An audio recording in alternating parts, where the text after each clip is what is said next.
Good morning and welcome back to the Good Morning Minute podcast. I'm your host, Angelina Mojica, and I'm excited to kick off season 2 with a theme that touches every single one of us: relationships. That's right, friends. Relationships are at the heart of our human experience. They shape who we are, how we grow, and how we show up in the world.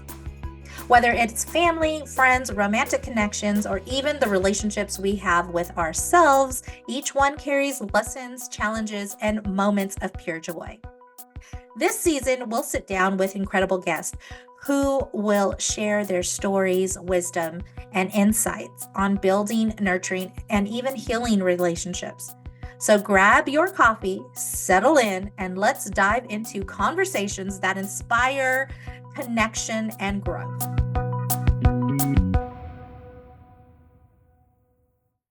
Now that we've set the stage for today's conversation on relationships, I'm thrilled to introduce our guest. She brings a unique perspective and a wealth of experience to the table. And I know her insights will leave you feeling inspired and equipped to navigate your own relationships with more intention and understanding. So, without further ado, please join me in welcoming Terrie Christine to the table. Welcome to our Good Morning Minute podcast, Terrie. I'm so excited you're here today. Oh, thank you, Angie. I feel like every time someone does that, I feel like, yeah. We need like an Here applause she is. button. Yeah, like here she is. Welcome Yeah, to the show. exactly. Thank you. Yeah, absolutely. So I know that I'm excited to get to know you a little bit better and dig into this topic we're going to talk about. But first and foremost, go ahead and introduce yourself to our listeners and tell us a little bit about what drew you to today's topic on relationships. Yeah, thank you so much. I'm really honored and grateful to be here. My name is Terrie Christine. I'm an internationally known intuitive energy healer, and I do this other psychic medium type work, but intuitive is another form of saying you're psychic. But psychic, as I spent 5 years on a psychic website, is the strongest probability in your energy field. And mediumship is talking to the non-physical to help people get out of lost in loss. And so I work in the subconscious space, the place where you've had this interaction with your environment, your mom, your dad, your caregivers, grandparents, and that you said to yourself something that really isn't true. But a child will say, "Ooh, mom's not paying attention, so I must not be good enough." And you'll own it. And then it becomes a subconscious space in you as an adult. And so people, places, and things will trigger you, but it gives you an opportunity to do things differently, see things differently. But most of the time, it's like, why'd you say that? Why'd you do that? And then the circus kind of goes around and around, where I'm the one who can dig into your subconscious, tell you about you, right to the core of the limiting belief when it was created, multiple layers of it, share it with you, bring it to your present state on why you're living in lack, why you're struggling, why you have physical pain in your body, and then shift it from your physical body so that you can feel clarity, you can feel hope and knowing that things have changed. You'll see that, what bothers you don't bother you anymore. And the number one thing I always hear is, I feel lighter. Mhm. And it does, it weighs you down. All the childhood trauma weighs you down. I remember having a encounter one time at a church revival where I just kind of laid it, you talk about laying it at the feet of the Lord. And so that's what I did with a lot of my adolescent shame and guilt. And it was, I mean, I'm well into my 20s. I'm like 28 when I'm doing this, and it does weigh you Mm. down. And I remember um having hands laid on me, being prayed over, and falling. They call it being slain in the spirits. I fell, and as I came to and stood up, there was a feeling of being lighter. Like it was removed. And ever since that day for me, I've been able to walk in my truth and share. So accepting the responsibility of my choices and sharing those outcomes very openly and honestly, without having to worry about other judgment and things like that coming back at me, because my life is my life. I did what I did. I can't change it, but I definitely can own it and move forward and learn from it. Um, Yeah. so I love that you're bringing this topic to the table today, because relationships all start at one place, and that's with you for sure. Yeah, And absolutely. And I feel as we're talking and just kind of getting to know you a little bit before we started recording, that there is a spiritual healing, a spiritual element in learning how to understand yourself so that you can be in relationship with others, whether that is professionally, personally, family relationships. I know it definitely changes that dynamic, especially if there is childhood trauma. So tell me, as we get started to talk about this, what do you think is the fundamental component in a healthy relationship? Well, it starts with you, like you said, right? Mm-hmm. And understanding when you are seeing things that don't appear to work for you, it's an opportunity to say, okay, where in my childhood did I own that things don't work for me or that I struggle or it's hard? What was my mom saying repetitively? It doesn't necessarily mean towards you. It could be simply in the four walls you're living with her. And Mm-hmm. so, a child will pick up self-esteem issues when the mother doesn't feel lovely in her own body, or a child could also feel fear towards money if a parent made a decision and it turned into something very negative that altered the entire family's life. So when we realize that our surroundings, we are the end result of our surroundings, and once we realize that that was just simply what we were experiencing based on other people, that we don't have to own the struggle that mom and dad went through or the feeling of not being worthy that mom felt when she looked in the mirror. It simply was them. And once we realized, look, I want something different that I was learned what I was taught when I was growing up, both from my both grandmothers, both sides, and my mom, because of the environment that we were in the time frame also, you must serve and service your partner. And Mm-hmm. so I got to the point where I was pouring in so much love and getting nothing in return. And I set this up for myself because when someone gives endlessly, the Mm-hmm. other person just sits back and says, you know, she must love me so much. This must make her happy. I don't really have to do anything. I can just sit back and receive. But because that's not really how we're supposed to do it, I kept saying to myself, if I keep doing this, he will see how much love I'm giving him. He will see that endlessly he has nothing to worry about and can trust the environment, including our children, and it backfired.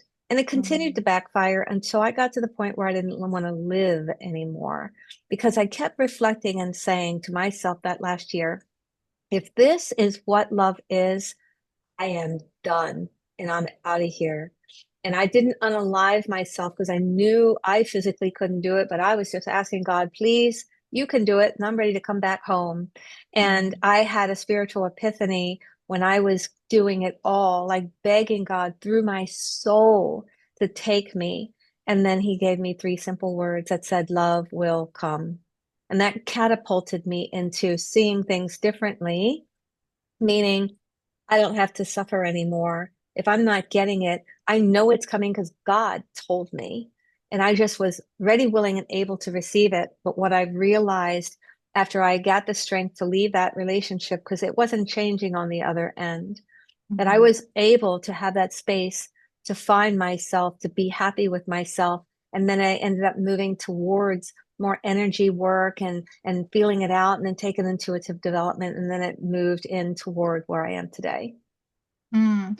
And what do you, as you're doing your healing journey, what do you think was that moment? I don't know where in your childhood that you were able to identify that this was okay? Was it because your mother was like, this is what you're doing. You're going to serve and you're going to serve and you're going to do it with a grateful heart. Like you're just going to keep doing it. When did you decide, okay, this isn't going to happen for me anymore? Like I understand where you're coming from because I feel like somewhere along along the lines of myself, Yeah. I was just this doormat to everyone. Like I wanted to be the kinder person. I wanted to be the person that looked the other way, turned the other cheek, all the things. but I was taken advantage of because I had no boundaries. So, how did you learn how to put those boundaries in place? I mean, I know you're stepping away from a relationship. I know that you're trying to heal yourself through loving yourself and your and self relationship. So, what did that look like as far as starting to put those boundaries up? How did you start to do that? So it was actually very gentle, but yet very profound. So after I had that spiritual epiphany, I Mhm, had to say to myself, okay, how can I create more time for myself and love myself more and state that no is a full sentence without it being aggressive? So what I did was I'm like, how can I support everything and create more time? I started teaching my children how to do laundry. They were young. So I'm mhm, like 8 and 10. And I said, okay, let's separate the clothes. And I'm also teaching them how to take care of themselves as they're getting older. And then when they're out on their own, then it got to the point where they were sorting the clothes and I just say, lay them on the bed and everybody will take care of it. Prior to that, I did everything, including put everybody's clothes away. So when the mhm, girls divided it, I said to him, your clothes are on the bed, hon. You can put them away. So instead of me doing it, then I had to say, I can't when you keep pouring in as you felt that you were being taken advantage of, you mhm, get to the point when you're giving just a simple thank you or a hug or a reminder that you're so important. When you're not getting any of that, that's mhm, when you're getting taken advantage of. And that's when you feel like, what am I doing that is wrong with me? And then I realized as I sat back and I'm like, what I'm doing is I'm doing it endlessly without finding this ebb and flow, that I have to pull back a little bit and say, you can put your own clothes away. You can actually make your own lunch. Because then he realizes the value of what I'm giving. They may, should, and could give it in mhm, return. However, he didn't. He had every opportunity to do those things instead because I never shut it down at the beginning of this 14-year relationship. And that's a long time. The first thing he said, and well, most people hear is when you start changing, the first question is, or the first thing they say is, what's wrong with you? Well, mhm, nothing is wrong with you. You just put up with it so much that you were hoping that they would change. They don't change because they're getting everything from you and more, and you're not. So you're supposed to set it up at the beginning. Remember, I was shown and told that I had to serve and service my mate to the nth degree. And so I was taking care of two children, the house, a full-time job, making another company millions of dollars, doing everything, including coming home and taking care of him. So I'm taking care of four people, a house, a job. And it was overwhelming to the point where I said, this is not what I want. This is not what life is about." Then I just said, I have got to find more time for myself. I've got to do it with love. And then mhm, that's when I started maneuvering these baby steps so that I could pull back, create more time, get the strength to say, if you're not giving what I'm giving, or at least coming halfway, then I need to stop because if I don't, my life will stop. I knew it was a matter of life and death for me because mhm, I had to stop what my physical and emotional turmoil was because my health started deteriorating. And I'm like, I'm out. And so from there, the journey was quiet down, don't run around. I literally closed all the doors, took care of the kids, dedicated my entire life to them until they got to a certain age, but read a lot of books, started working with people about this energy work, took an intuitive energy course, or excuse me, intuitive development that was 1 year. So I took it every week, working with other people to build my knowledge. And then I spent some time on certain websites to develop that, like on the job training, quote unquote. And then getting to 19 years later as the expert in the field of energy work and understanding the patterns, what you see, how do you shift it, how do you see it differently? Because there's many, many patterns that I see that are all the same, just in different people. So when I'm mhm, finished working with them, again, gifting them tips and tricks to do things differently while I'm sharing what's going on in their subconscious so that they can live feeling that they're supported. mhm. And I like that you're talking about this because a lot of our reality, a lot of what we see in our relationships or just in our life, um, is a deeper reflection of how we believe about ourselves or what we believe about ourselves. And I mean, it just comes forth. And anything that we see or we interpret how we see it, right? Interpret just justifies those limiting beliefs that we might have. So let's say something didn't go well at work, then you come back with that self-talk and you say, well, it's because no, I'm not appreciated here at work. But that may not be the truth. And so you did mention different patterns being seen in different ways for sure. So tell me a little bit more about this journey to self-love and self-compassion. What were some of the key elements in that walk for you? Yeah. So I want to go back to what you were saying about how a Yeah. person was interpreting work. A Hmm. person's not just going to say it because, oh, if someone feels empowered within themselves, they're not going to say, I'm not good enough at work Hmm. or, other elements to lower them. They're going to reflect on a feeling that is created by their environment while they were growing up. Hmm. Their parents or guardians do not have to be emotionally or physically abusive in order for a person to say, I'm not good enough.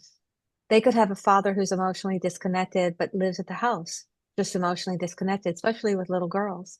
They Hmm. need and desire that father's love, but he struggles with holding them, hugging them because he's busy doing other things, maybe trying to be the breadwinner or making sure all ends meet financially, right? Hmm. And so when a child is looking at their environment and then not getting the little, look at them as little pockets, the little pockets of being fulfilled, it can easily go from, I'm feeling really great. And then mom forgets to do something and the child goes, wow, that's, why did mom do that? And as soon as they say why, it's a disconnect from God. But then they feel like they have to do it on their own. Then they get quiet or they'll get really talkative to get past it. And then that fear starts kicking in this little baby soul. The little Hmm. baby soul's not going to walk around and say, Dad, you're emotionally disconnected.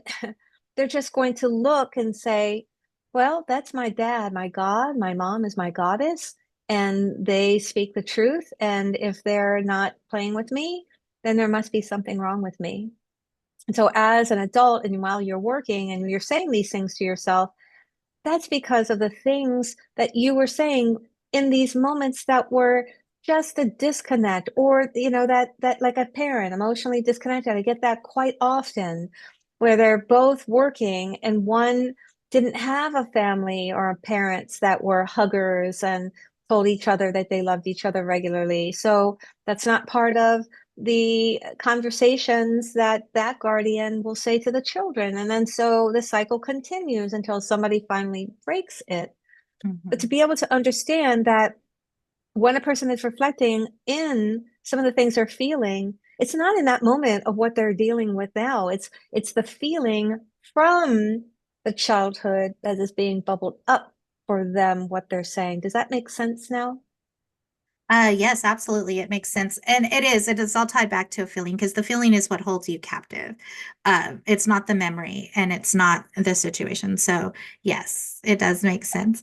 Uh, and so just kind of someone walking through that, wanting to step into their healing journey to break free from those emotional chains, so to speak. How do they do that? What does that look like?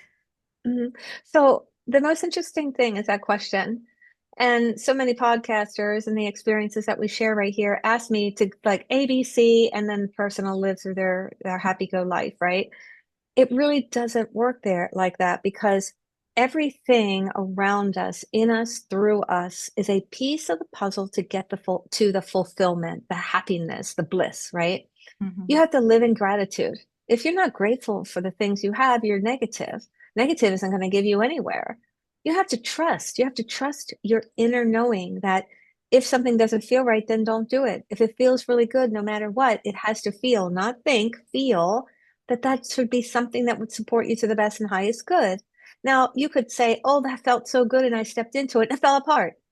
Well, keep in mind, there might have been something that you were trying to get to place yourself on the trajectory of the end result that you were thinking. Mhm. Let's say I want to go from working in a job that makes 50,000 and I want a job that makes 100,000. I want to work with, large corporations and you work for a small one. So you start looking for a job and you get hired that like is one step up the ladder. And let's say you get hired and then all of a sudden within 20 days you're terminated, and not because of anything you did, it was downsizing and you came in the wrong time. Then you're like, why, what happened? The simple thing is that within that door opening and the one you said you wanted, obviously is not going in the direction of the door that was open for you, but it was showing you, okay, do you need to turn any of your weaknesses into strengths? How did you handle that termination? Did you spiral out of control and go down? Or did you say, you know what? For some reason, I knew that wasn't for me, but it looked like it. So I took, well, again, if you felt like it didn't work for you or look like it would be for you, then why'd you take it in the first place? Because then you're believing what you see on paper. Just like when you're seeing someone and oh, they look like the perfect mate, and then they're a train wreck after 6 months into it. But you had this doubt or this hesitation. Then during that doubt and hesitation, give it time to let it reveal itself to you. So there's multiple layers of being able to say, I can reflect back on my childhood. Dad make a decision and the money fell apart. We had to move from a big house to a small house or a condo. I don't like money. I don't like work. I don't like to be controlled by money. Then they're working in a job that they quote unquote say, I don't like money, delete, delete. And then now they're living in lack and don't understand why they can't get out of it or get to the job that will support more of their bank account and their financial stability, Mhm. right? So it's a multiple layer thing. And then when I tell people, look, you're living consciously, like you and I and everybody's listening. This is a conscious space. I can tell someone and reveal that they have mom issues, the age of 7, between, so and so. I can tell them all because I am clairvoyant, clairaudient, and clairsentient, which means I can hear, feel, and see, right? So I can tell them everything. But then they'll say, well, I had a great dad, and you're telling me I have a dad block. A block is a limiting belief. And I'll say, okay, that doesn't necessarily mean you don't have it. You can have a great dad, and you can be trying to recreate the unconditional love you have between the two of you. So that's why I go diving deep into the subconscious to reveal Mhm. it all. So if a person's living consciously, like we all are here, it's going to be a little difficult to say, ooh, this is my exact limiting belief, why I can't get to the end result I'm looking for. So that's why I say, how grateful are you? How much are you trusting? How positive are you? How much are you in service? And service can be holding the door open at the grocery store, talking your friends off the ledge. That's being in service. You don't have to be someone like me, but everyone's intuitive and then they doubt and question it. So there's a combination. Do you see all of these elements that I'm bringing in to get someone to say, okay, well, I'm not, I can't do it by myself. So let me work with an intuitive. Let me work with a sound healer. Let me work with a breath healer or excuse me, breath work person. Mhm.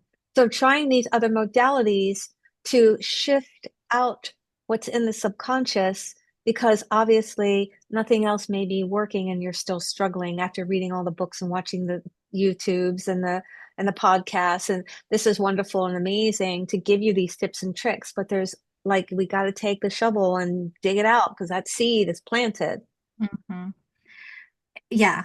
And as you're talking again, I'm reminded on what you said earlier is it really isn't the things that you're saying. It's more of the feeling. So like when you're living in lack, it's what's that feeling that you have around money? Like, or, what did you see that made you feel a certain way about money or whatever. Because I mean, you have to have a relationship with money. Money is needed in the world to survive and live.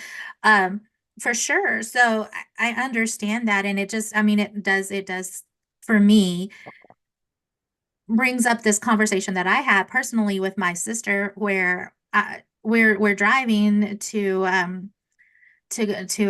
location here in Texas. And as we're driving, she's like, I think you still have mom issues. And, we come from a hard background. We come from a hard background. And I very much get upset about that because I'm like, no, I don't have mom issues, but I do understand in my past and in my relationship with my mom, I feel like my mom didn't like me. And Mm-hmm. I can have moments of where I feel like my mom didn't like me. And those are very profound memories for me when I speak about that. Um, And I'm very indifferent when I think about it as far as feelings or whatnot. And so like you're talking and that's the thought that comes to mind for me personally. So just it is a lot of that inner work. It is going in and then pulling that out. Mhm. How do you build that confidence? Because you're talking about intuition. And that's your internal GPS. That's going to guide you in Mhm. your life and in your decision making. How do you build the confidence to trust, like you said, trust your intuition that you are making the right choices for yourself in your life? How do you get there? Yeah, it's baby steps, my friend. Is taking, making a decision, saying this feels really good. When the decision came through, right, at the end result, how did it turn out for you? If it didn't turn out so great, then you look back and were my boundaries fluid? Did I accept it and knew and had a feeling not to? And that's how you practice trusting even to when the clock strikes 12. I want to bring up something really quick. And you said when your sister said, you have mommy issues. And you said, Hmm. no, I don't. But here's the thing. If other people are seeing something in you Hmm. that is like, it makes you go, then instead of discounting them, you had an opportunity to say, you know what? Let me think about that. But you shut down thinking, I worked on it, or no, I don't, or I don't know what you're talking about, because she Hmm. loves you. She's your Hmm. sister. She's seeing something that reminded her of when you were both little and how you are as an adult.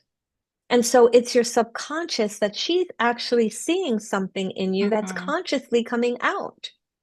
And so when someone says to anybody, "Oh, I think there's something going on. Maybe she might want to," we should immediately say, "You know what? Noted. I let me think about that." Because I do go to support mechanisms that do what I do. There are two women, and one kept coming back to me, "Daddy, daddy, daddy." And I said, I have worked on my dad's stuff for so, so, so long. And it took a year after hearing that. And I said, okay, ladies, we gotta put that on hold because it's going to have to present itself and trigger me so it can be right in front of my face because I can't resonate. It's so deep. But I'm Hmm. not discounting it, like you kind of said to your sister. I'm not pushing it away. I'm saying, I'm going to take note of that. I'm going to bring it in and I'm going to be fully present because I keep hearing this, especially if you're Hmm. hearing it more than once. And so, especially from your sister. And so then what happened, I was in a moment, quiet, and then literally I was in the bathroom and I was sitting there and it dawned on me years ago, I don't trust love. I don't trust love because of how my dad is, how my mom is, how my sister is, how my brother is, how my friends are, how they act. I said, I don't trust it. And then once I started realizing, I said, wow, it was like a huge aha moment, like the atomic bomb went off. And then I realized that is something I seriously have to work on. But I wasn't projecting it because I feel like I'm in love, meaning love of self, projecting that love on others, lifting others. I'm very into it because I believe that love does lift. Hmm. But it was me receiving it. That's a completely different situation here. And trusting to receive and not doubting or questioning or going, whoa, let me see what's going and what am I going to get here? Because of what I was seeing in many, actually, all of the people surrounding me. And so Hmm. once we are able to say, okay, now I see it, but it can take a minute, sweetie. So, whatever your sister was picking up on, then go back and ask her, what were you seeing that you had to say that you felt that I had mommy issues? What was it? Was it something I said, how I acted, how I responded to something? And if you know, that's great, keep it to yourself. But if you don't, go back and say, you know what? Okay, I'm going to go back and then interpret like what was mom doing for what your sister said? Was she Hmm. saying a certain thing that you took on? Was she acting a certain way? Were you angry when somebody said something? And then starting moving into forgiveness and the process of, I'm not owning that. That was hers and she put it in my basket. My basket is full. You can have it back. Hmm. Excuse me. and gifting that experience back to her and the emotion that is attached to that, because your Mm. sister is seeing something in an emotional state. Like I said, may it be how you're acting, how you're responding, how you may even say something. And being able to stop right there and go, noted, I'm gonna think about that one, but definitely think about it. But don't Mhm. think about it as you are today. Think about it as you were as a child, your interactions, how you were seeing mom. You may have been angry or frustrated with some of the things she was doing, that other people that can talk like mom or act like mom can trigger you in that same space. Does that make sense now? Yeah, that does. It really does. It opens my eyes to a different situation and version, especially when you said go back to then, not now. Yes. Yes. Because now I can't see it. Now and maybe that's where because I'm looking from that perspective, I'm rejecting the idea. So Exactly. Yes, I and yeah. yeah, because and think about it, when children are having the experiences back and forth with their environment, they're Mhm. thinking as a child, seeing things for the first time. Now, fast forward as an adult, we've had all the experiences of how much it takes to make, how hard we have to work to pay bills, how to make ends meet, how to the ebb and flow of a relationship, how to maneuver ourselves so that we don't cause arguments and trigger others and talk through them, right? But a child Mhm. doesn't. They'll look and go, "Oh my God, this is horrible. Mom just, looked in the mirror and started crying," or and then we're going, "Oh, I can't be that way. I'm not going to do that. How can I save them? How could I act different so that they're not crying so much?" And that's what a child does. So thank you for saying I have to reflect upon it back as a child, because that's really the key here, not where you are, because there's all those adult experiences based on longevity and the time you've lived and the experiences you've had. Mhm. Yeah, it's almost like stepping back into that moment of how you learned it and relearning it in a different manner. Okay. Okay, I hear you. Okay, Terry. So if you could, as we get ready to kind of wrap up our conversation, if you could give a piece of advice to someone out there that's like, oh my gosh, you're talking to me, what would that advice be? Well, I said so much here. It would be, what's extremely lifting and can change your life is gratitude.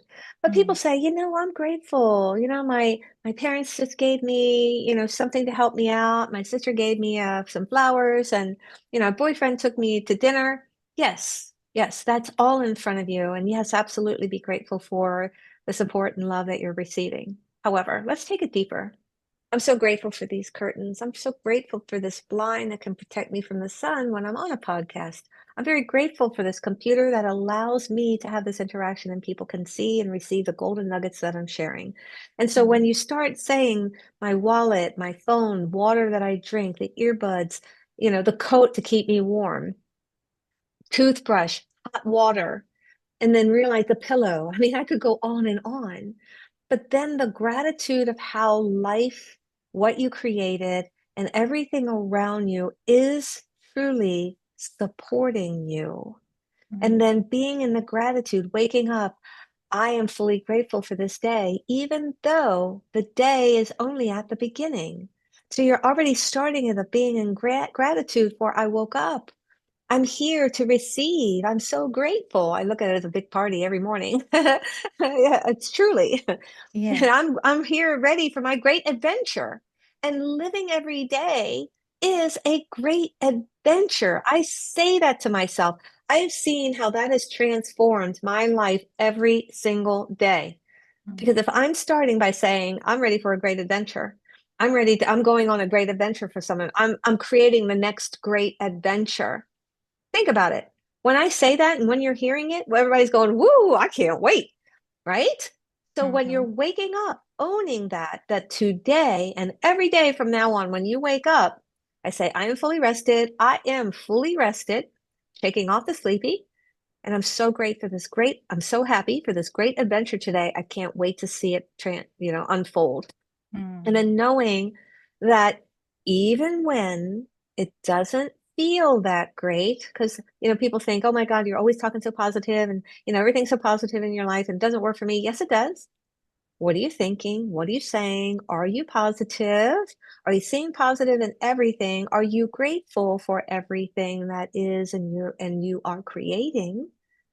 And that lifts you. You're going to see that, oh, it's not so bad anymore. Oh, things seem to be working out for me. Oh, and you will Mm. see it when you're present. Because people, when they're negative and they're trying to reach up to be more positive, they're going to go back and forth. And it's like, think about it in a car. You push the go pedal. Sometimes they're electric. So go pedal and you push the stop pedal, the go, the stop. When you're positive, negative, it's the same way. You're back and forth. You're not moving. So you have Mm. to learn to make this a lifestyle, my friends. Being positive, being grateful, trusting and knowing that everything always works out. Mm. Words of wisdom right there. I definitely love that. Terrie, if someone wanted to get in contact with you, maybe to do some uh inner work with you, where could they reach you? Yeah, thank you. So I work with couples and children, and I love my little 4-year-old that I work with.